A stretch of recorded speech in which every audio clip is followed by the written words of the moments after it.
अमरावती महानगरपालिकेच्या निवडणुकीमध्ये एमआयएमच्या उमेदवारांच्या प्रचारासाठी एमआयएमचे नेतेही महाराष्ट्रातील प्रचारात सक्रिय झाले असून असुद्दीन ओवेसी यांनी अमरावती येथे जाहीर सभा घेतली। त्यावेळी बोलताना भाजप नेत्या नवनीत राणा यांच्या वक्तव्यावरून पलटवार केला।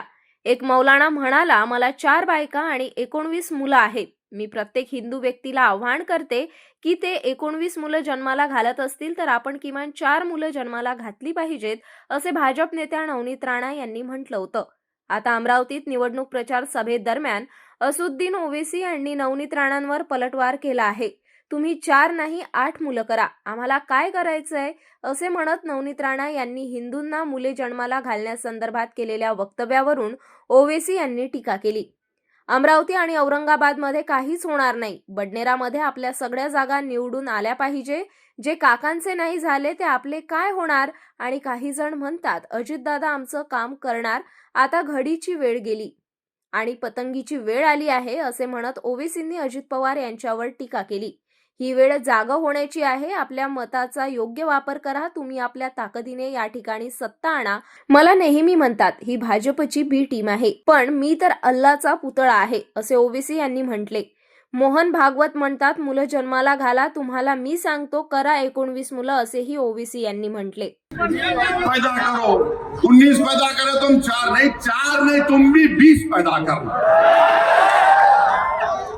तुम्हारे को भगवान का वास्ता तुम भी 19 या 20 पैदा करना। क्या है, मजाक है हर चीज में। अरे जालिमों, पढ़ो, तुम अगर थम्स अप है तो थम्स अप का इलाज मेरे पास नहीं है। करेंगे अमरावती में आपको अपनी जमात को मजबूत और कामयाब करना है। ऐसे उम्मीदवारों के हक में अपने वोट का इस्तेमाल करके अपने वोट को जाय होने से बचा लीजिए मेरे अजीज दोस्तों और बुजुर्गों। आप जानते हैं मेरे भाई कि महाराष्ट्र में जब से बीजेपी की सरकार बनी है एक जुल्म के दौर का आगाज हो चुका है, और ऐसे वक्त में जरूरी है कि आपके नुमाइंदों को आप कामयाब करिए। याद रखिए, अगर आप ऐसे पार्टी के उम्मीदवारों को वोट देंगे तो ये लोग ना इनमें लड़ने की कोई ताकत है ना कोई जज्बा है। मजलिस अगर इलेक्शन लड़ रही है तो अवाम को कामयाब बनाने के लिए लड़ रही है। मजलिस अगर इलेक्शन लड़ रही है तो आपकी क़यादत को मजबूत बनाने के लिए लड़ रही है। मजलिस अगर इलेक्शन लड़ रही है तो अमरावती में आपको अहमियत और आपके इत्तेहाद को मजबूत बनाने के लिए लड़ रही है। ये दूसरे पार्टी के उम्मीदवार अगर इलेक्शन लड़ रहे हैं तो वो खुद को कामयाब करने के लिए लड़ रहे हैं। आप पतंग के निशान पर वोट देंगे तो ये आपकी कामयाबी होगी।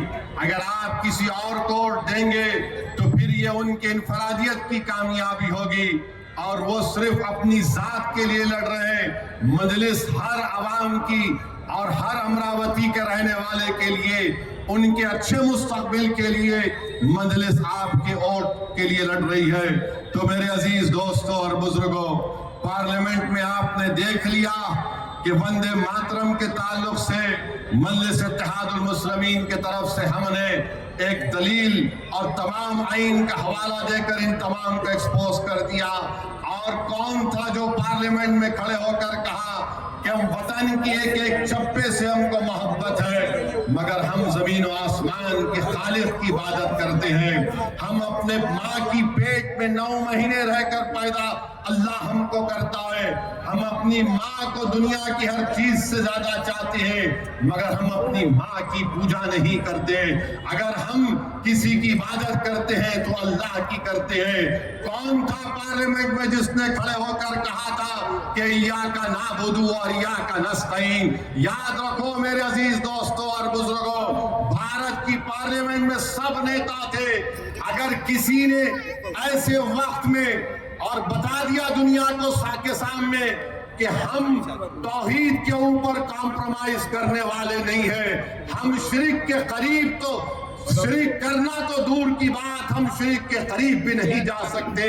आप याद रखिए, यही चीज होती है कि अगर आपका नुमाइंदा कामयाब होगा تو دنیا کے سامنے آپ کے مذہبی تشخص کو بھی پیش کر سکتا ہے، وہ دنیا کو دعوت بھی دے سکتا ہے آپ کی دین کے بارے میں، مگر اگر آپ اپنوں کو چھوڑ کر غیروں کا گریبان تھامیں گے تو پھر یاد رکھیے 70 سال سے ہم نے سب کو آزما کر دیکھ لیا، اگر آج ہم کمزور ہیں اور بربادی کے دہانے پر پہنچ چکے ہیں تو ہم نے ان کے اوپر بھروسہ کیا جنہوں نے ہر موڑ پر نہ صرف ہم کو دھوکہ دیا بلکہ ہمارے جلتے ہوئے گھروں کو دیکھ کر اپنے سر کو پلٹا کر واپس چلے گئے، جنہوں نے ہمارے بچوں کی جوانی کو جیل میں برباد ہوتے دیکھ کر یہ لوگ آواز نہیں اٹھائے۔